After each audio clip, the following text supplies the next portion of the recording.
Right now, I want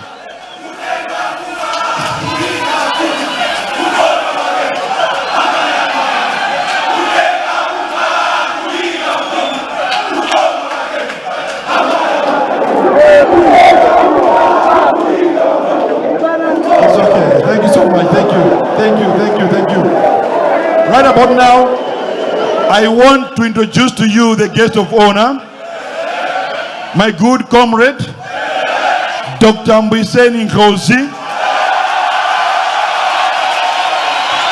Come forward.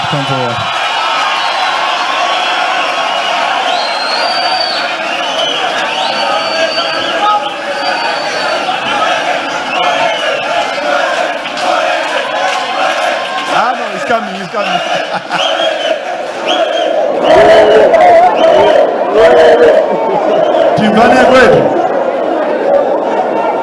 Tivanego, give it up for Dr. Mbiseni Nkosi.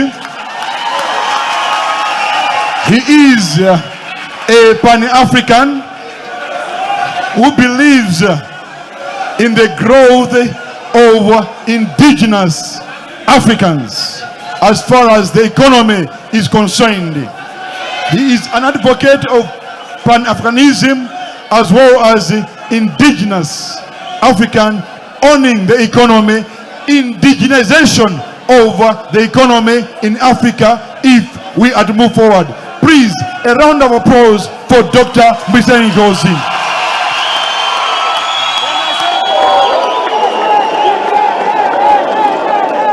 Viva Butimbiko, viva! Viva Butimbiko, viva! Maduro Abino!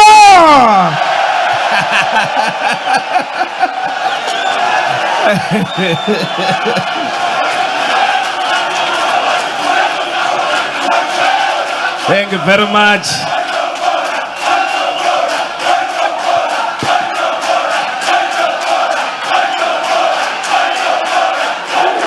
Thank you, honorable members. Thank you very much. Thank you very much.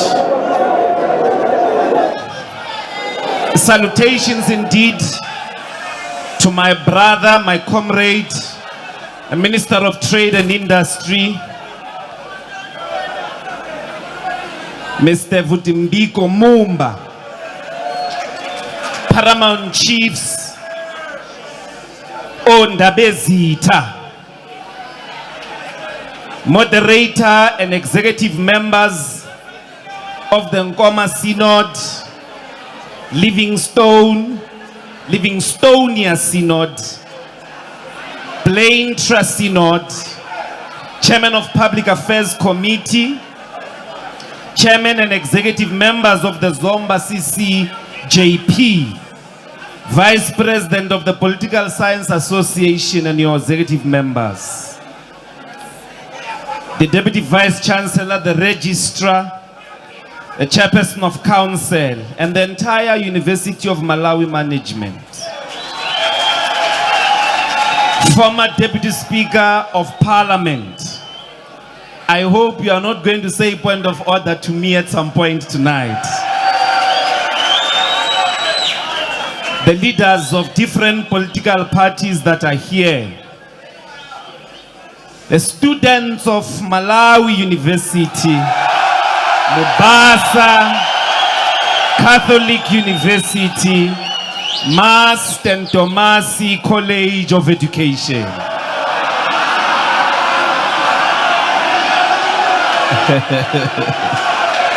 It is my great privilege this evening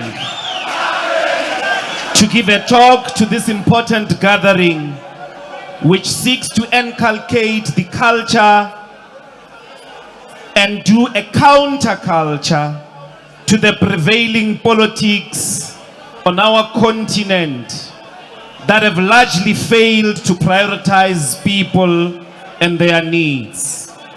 It is, as I imagine, axiomatic that at this stage that ours is the poorest region in the world. Africa, which is over half a century after colonial independence remains the place of darkness. A continent made in the image of poverty, of wars, disease, unemployment, and cultural inferiority. Close to 430 million of Africa's total population lives in extreme poverty, measured by those who survive on less than $1 a day. For 500 years, since the first ships loaded with millions of chained black bodies who slaved in the Americas for the enrichment of white supremacists of European colonial expansion. For 400 years since the colonial settlements and conquerors of our lands and people by key European empires of the English, the French, the Belgians, the Portuguese, the Germans, and the Dutch.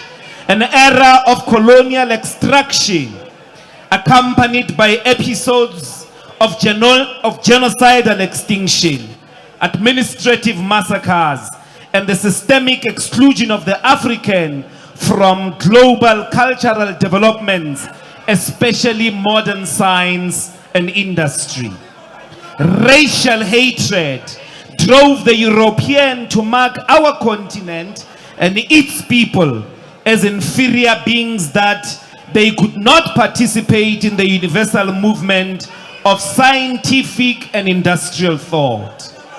This, Comrade Vutimbiko, I argue, may very well be the biggest project of conquest ever unleashed on Africa, as it somehow guarantees Africa's dependency on European tutelage.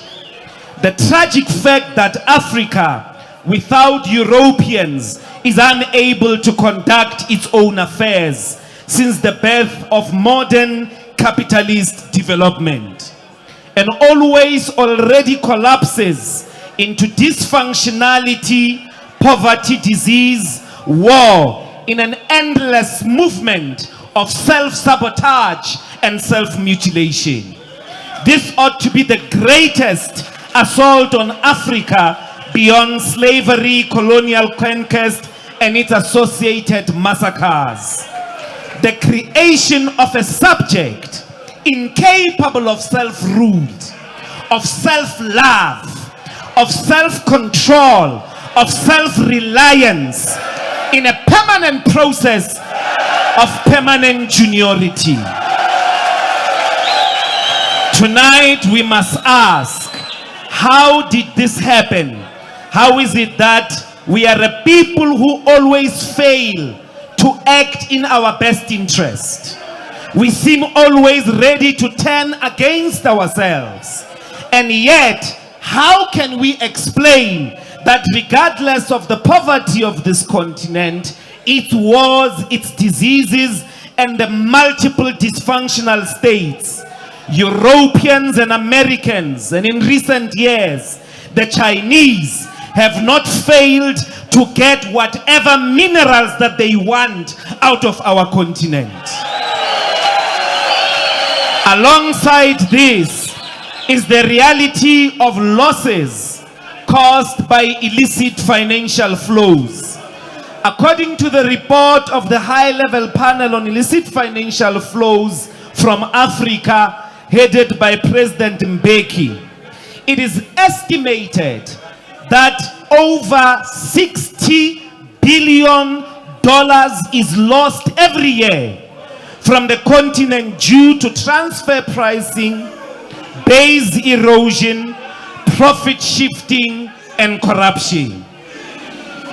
To understand the magnanimity of this figure, consider the GDP of Malawi in the region of about $13 to $14 billion. Meaning, we are talking about 4 times the GDP of this country. Close to $60 billion every year lost to illicit financial flows. The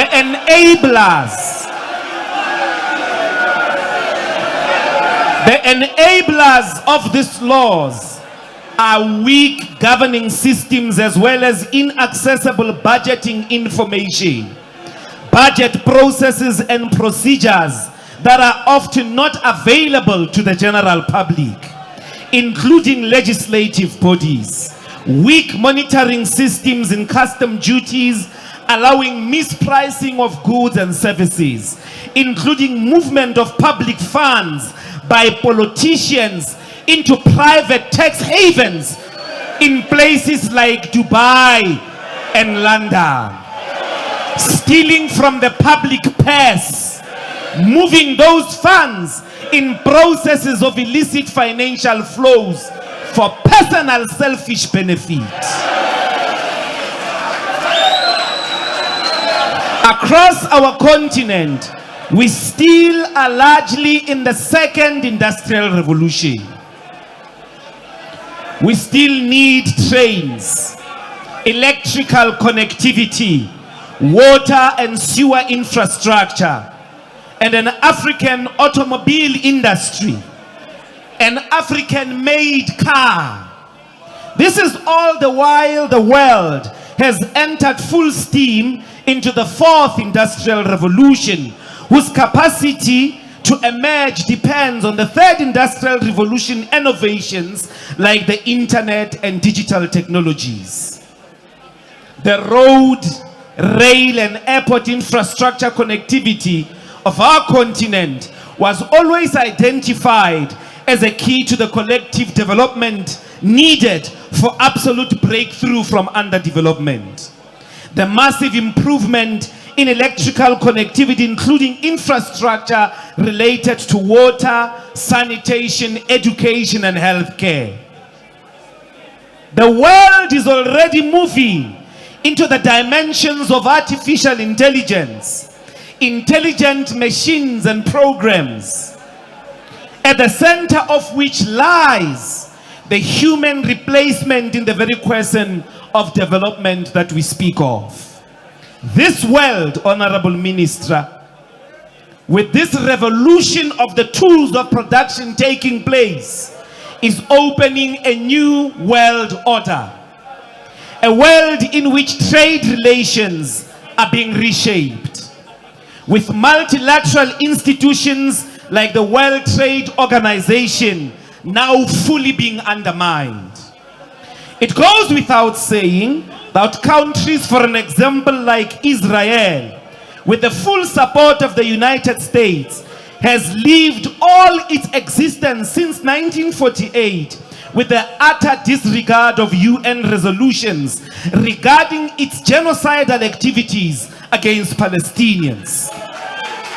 But its recent genocidal campaign in Gaza is the worst yet, displacing millions, killing over 50 million, leaving hundreds of thousands missing or injured.